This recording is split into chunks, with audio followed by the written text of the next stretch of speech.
Welcome, everybody, to the latest edition of the Bullpen with Adam the Bull, brought to you by BetRivers. If you're not using the BetRivers app, you're making a huge mistake. Let me tell you something.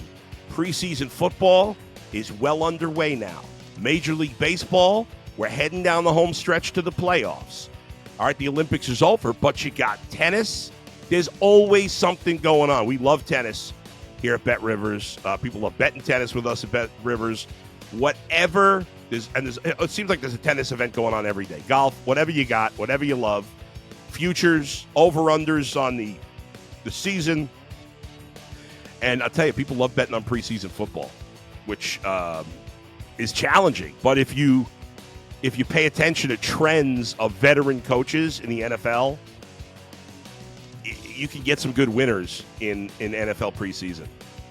You know, because there's some coaches that traditionally do things a certain way in the preseason versus other coaches. I would stay away from rookie coaches in the preseason, but you know, the majority of the coaches in the NFL that have been there at least 1 year, and certainly the guys that have been around for more than 2 years, there's a lot you can get, a lot of info. Anyway, we got a lot of info to share with you today. I got some thoughts on the Browns in the preseason, first preseason game, a big loss. How big a deal? It's a no deal. But there is some interesting stuff I want to talk about after that. We've got updates on the stadium situation as the county weighed in on it. Cuyahoga County weighed in on it yesterday. And then, of course, the Guardians with a bounce-back weekend after losing the first two to Minnesota. A couple of very interesting and telling wins over the Twins on Saturday and Sunday to end the 7-game losing streak and right the ship. That's all coming up on today's edition of the Bullpen with Adam the Bull, brought to you by BetRivers. You're watching Adam the Bull on the BetRivers Network. All right, let's get to it. We're going to start with the Browns. Browns lose their preseason opener, the first home game in the preseason. The final score is 23-10. I couldn't remember the final score because it's the preseason. Takeaways from the first preseason game, there's not much. And the reason is, first of all, the starters didn't play, or at least the offensive starters didn't play. There were some guys on the first team, a couple of guys on the, well, I say the first team defense. A couple of guys that are playing on the first team defense played, some of the offensive linemen, but for the most part, most of the starters didn't play at all in this game. So that's one thing. Packers did use their starters a little bit. Jordan Love, an impressive 2 for 2, 63 yards and a touchdown. But beyond the fact that, first of all, the score is meaningless. I don't know why anybody would care about the score. The score is not telling of anything. 100% meaningless. Can we learn much about young players, maybe veterans battling for a spot on the roster? In my opinion, from an outside perspective, which is all of us, unless you're a member of the coaching staff, maybe the front office, definitely the front office. If you're a member of the coaching staff, the front office, if you're one of the players, there's things you can take out of preseason games, no doubt. But from our perspective, media members and fans, I think there's almost nothing you could take out of the preseason beyond injuries. Luke Whippler, who the Browns drafted last year as a center guard player, I think we had some hopes for as a potential starter down the line. He gets hurt in this game. Looked like a pretty serious ankle injury. You know it's serious because yesterday the Browns traded for their old buddy Nick Harris, who originally was drafted by the Browns. He got hurt, of course. He left, and they traded for him. They traded him in a sixth round. Oh, what did they trade? No, him in a seventh. No, they traded a sixth round pick for Nick Harris in a seventh round pick. That was it. So Nick Harris is back in the fold. If the injury to Whippler was not serious, they probably, why would there be any urgency to make that trade? So I don't know. Kevin Stefanski didn't give us any details yesterday, but it based on their actions, it does seem like a serious injury to Luke Whippler. We wish him the best. Beyond that, you look at some of the rookies that played in this game.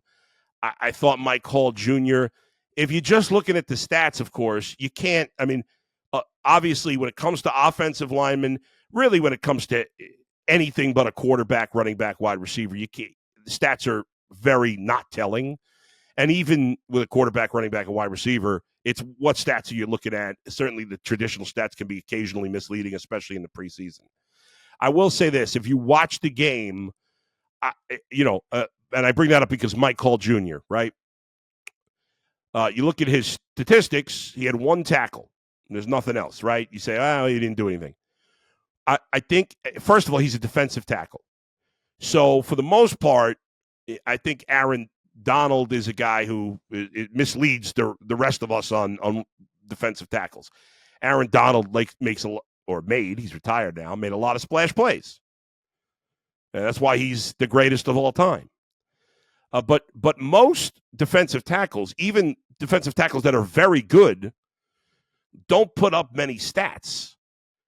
What they do, in a large part, their success is they're able to deal with 2 guys. If you force an offensive line to have to put 2 guys to stop a defensive tackle, and they got to double team him on every play, well, then somebody else is getting an opportunity to do something. So if Mike Hall Jr. is doing his job, yeah, maybe he'll get some sacks here and there, sure. But for the most part, if Mike Hall Jr. is doing his job is mostly to make it easier for the guys outside like Myles Garrett. Not that Myles Garrett needs that much help, but he needs help. There's a reason, as great as Myles Garrett has been, and he's on the Hall of Fame track and everything, that he had his best season last year. Why? Well, because the Browns had more talent around him than they ever have before. The Browns have, until last year, really done a poor job of putting talent around him. Last year, they put more talent around him than they've ever had. And look at this. Myles Garrett goes from in the Defensive Player of the Year conversation on the fringe to being the Defensive Player of the Year. Talent around helps no matter how good you are. And we know talent-wise that Myles Garrett is, in my opinion at least, the most talented defensive lineman in the league. But no matter how good you are, you do need some help. Some. He doesn't need as much as most people, but he still needs some. And so Mike Hall Jr. was consistently noticeable to me. And again, I'm not studying him on every single play, but to me, it was noticeable quite often that he was causing some havoc inside that made it, easier for some guys to get some things done. Again, it's the preseason. You don't want to read too much into it. But what I saw from Mike Hall Jr., I thought it was impressive. The only sack in the game was by a guy named Brady Breeze, who was a 6th-round pick of Tennessee in 2021. I'm not going to lie to you, folks. I never heard of the guy. But he's a safety. I don't think he's going to make the team. But he led the team in tackles. They had 11 tackles and the only sack in the game. So good job out of Brady Breeze. It's a cool name. Hopefully he's not feeling a breeze as guys are running behind him in the secondary, but good name and good job.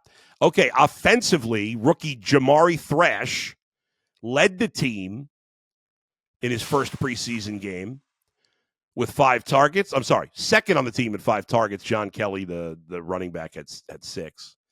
He was tied for second on the team in receptions with 3, and he led the team with 43 yards, averaging 14.3 yards per catch.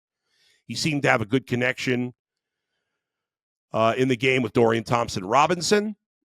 And again, I keep saying this with a grain of salt. Take everything in the preseason with a grain of salt. I did like what I saw from Jamari Thrash. And the reason it stood out to me a little bit, and again, what I thought of Jamari Thrash going into the season is not changing at all based on one preseason game. Not at all. But if I look at the game and I say, "Oh, did you like what he did or you didn't?" I like what he did. I got to see a lot more. I got to see it when it matters in games, real games.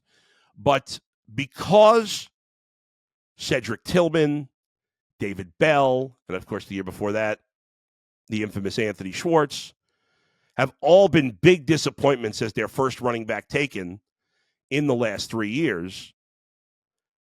You're going to have Uriah and Jamari Thrash and hope that even though he's drafted later than those guys, that maybe he'll be the one that ends that, potentially.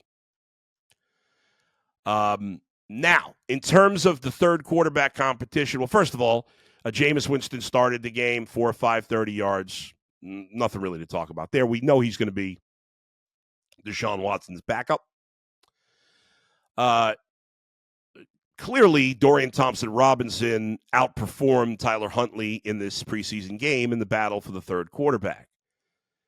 Some of the guys in our Ultimate Cleveland Sports Show chat group were pretty excited about DTR, and I was poo-pooing it, of course. And my only point is that don't change your opinion. If you like DTR, that's fine. I'm just not going to change my opinion based on a preseason game. But like I said before, did I like what I see? Did I not like what I see? I liked what I saw from DTR. I think DTR has the potential to be a long-term backup in the NFL. Could he be more than that? Yeah, you never know. Again, we're all predicting all the time. If you ask me to predict, I'd say DTR becomes a solid backup quarterback in the NFL. And the more he plays, maybe he gets exposed. We'll see. Time will tell. I would be surprised if DTR does not make the Browns as the third quarterback. And the interesting thing is that, for the most part last year, the Browns only kept 2 quarterbacks on the active roster.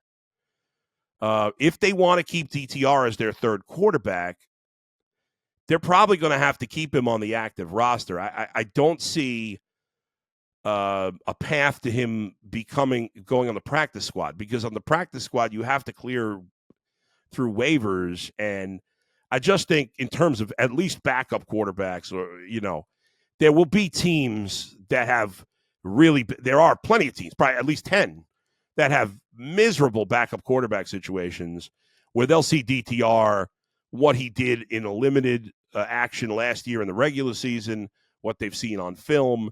There's enough there that some team would take him as a backup quarterback, especially if you're a non-contender, if you're a team that's not in the mix this year.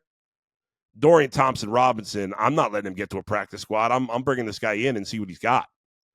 So if they want to keep DTR, he's got to be on the roster. We know, knock on wood, everybody's healthy. I don't know if this is actual real wood, my desk here, but we know Deshaun and Jameis will be 1 and 2, but I don't see any reason to keep Tyler Huntley over DTR. So I would assume DTR is going to be the third quarterback.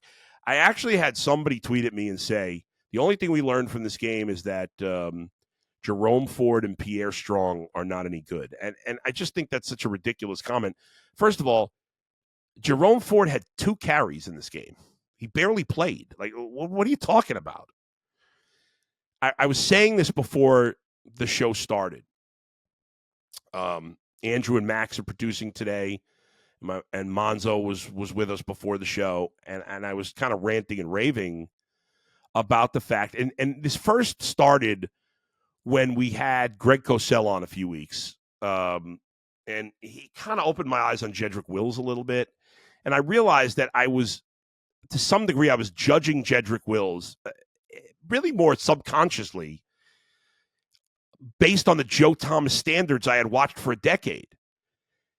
And I realized, Joe Thomas, I say he never made a mistake, and he didn't literally never make a mistake, but it's close to it. I mean, he was that good. He's one of the greatest left tackles in the history of the sport. So the mistakes were almost non-existent. Jedrick Wills is a much bigger guy. He's like a big hulking guy. He doesn't look as sharp as Joe Thomas out there. He's not Joe Thomas. But he's better than I've given him credit for. Greg Cosell talked about what he sees on film. And Greg Cosell is so great at taking the emotion and the biases out of it. And it made me realize I've been grading him too harshly because look who I'm comparing him to. And I think a lot of us, and I feel like in this case, have tried to be good about this with Nick Chubb and the guys replacing him. But I think a lot of us are doing the same thing with Jerome Ford. I mentioned this a week or so ago as kind of looking back at last season and what we saw from Jerome Ford. I think Jerome Ford is a typical middle of the road, solid running back. And again, the full jury's not out. Jerome Ford hasn't played enough in the NFL to know for sure what he is. Quite often when it comes to that position, you know pretty quickly what a guy is. And in my opinion, Jerome Ford is that. He's a middle-of-the-road back. There's nothing wrong with that. Yet, would you rather have a superstar? Of course, you'd rather have a superstar at every position. But the reality is, folks, that no team, no matter how good they are, is going to have 22 superstars. The key, when the Browns started getting better at drafting talent over the last handful of years, for years, I don't have to tell you this, you know it, but I'll just reiterate to make the point. The Browns were beyond inept at finding talent, right? They got a few guys here and there. They had Joe Thomas, they had Joe Hayden, they had Alex Mack and Mitchell Schwartz and DeQuell Jackson. So they got some guys. Nobody gets it wrong every time. But those guys, the rest of the team so often for so many years for the Browns, it was a few really good players, and then they had no solid guys. It was like a bunch of scrubs and no depth, and that's why they were so terrible. Great teams don't have a great player all over the place, but they have beyond their great players, and the Browns have more great players now than they've had in any of these other years. But what they also have is better depth, a good depth at almost every position. And their guys who are not great in the starting lineup are, for the most part, at least solid starting players. Jerome Ford, in my opinion, is a good, solid back. I don't see much that's special about him, but he's not a scrub. He's not a nobody. Like I don't see any reason why Jerome Ford won't play in the league. Again, running back careers, for the most part, are not that long. But Jerome Ford, to me, is a guy who'll play in the league a decent amount of years. He'll be a solid back. But when you compare him or anybody else that takes the field after you've been watching Nick Chubb for a number of years, yeah, it's not going to look as good because Nick Chubb's special. He's an all-timer. If he can bounce back from this injury, it's possible he's even a Hall of Famer. It's tricky because of running back careers. I don't know. If Nick Chubb never comes fully back from this injury, then he probably won't be a Hall of Famer. But he has played at a Hall of Fame level when he's been healthy a very high percentage of the time. So comparing any back to him, or almost any back, certainly any other back that the Browns have had, it's not going to look as good.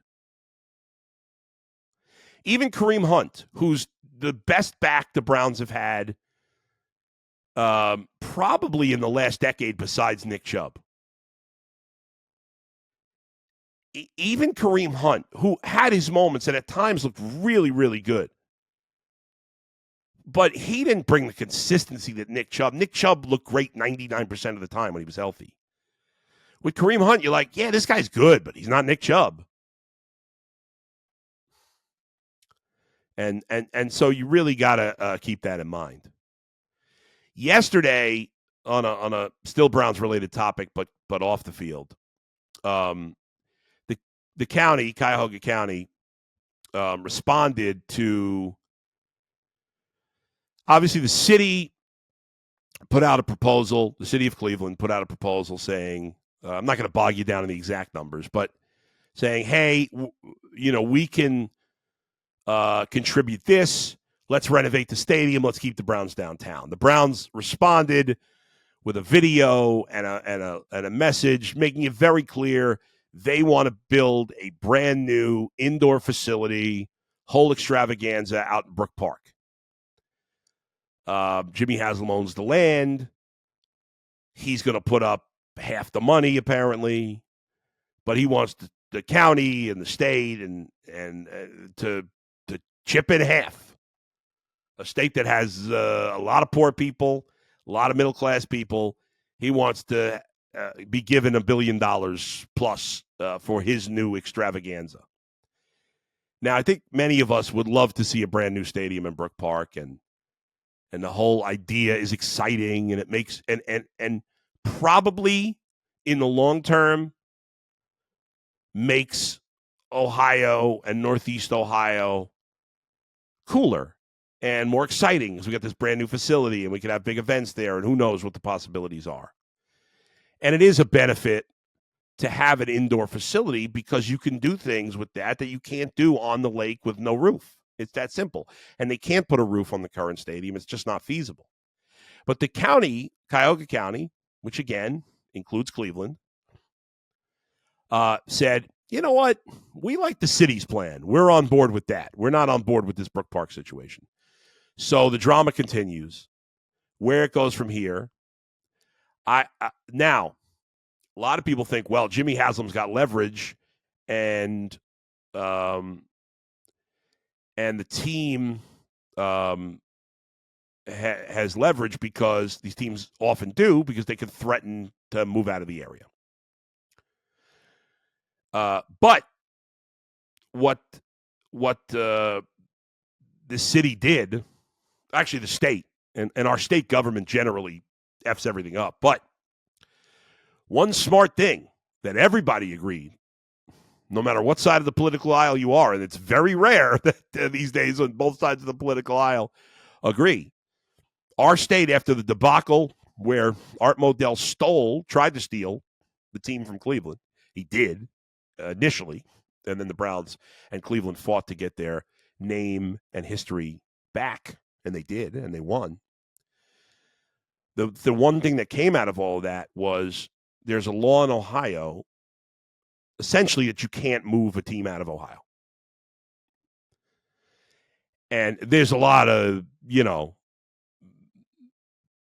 details within that, but the simplest terms, they can't move out. So Jimmy can't use that as leverage. Where this goes from here, time will tell. The state hasn't gotten involved yet. Don't get me started on the governor of Ohio. I'll leave that for now. But it'll be interesting to see when the state weighs in and what happens here. But the county making that, putting that out yesterday was very interesting. And now the city and county are in line with each other. And the fact that, to me, it is disgusting. I understand that it has been part of the deal for a while. It doesn't mean I have to like it. It doesn't mean it's right. It's certainly not. Giving money for a multi-billionaire to build a stadium seems insane. And the fact that we've started down this road and it's become never-ending in sports is despicable.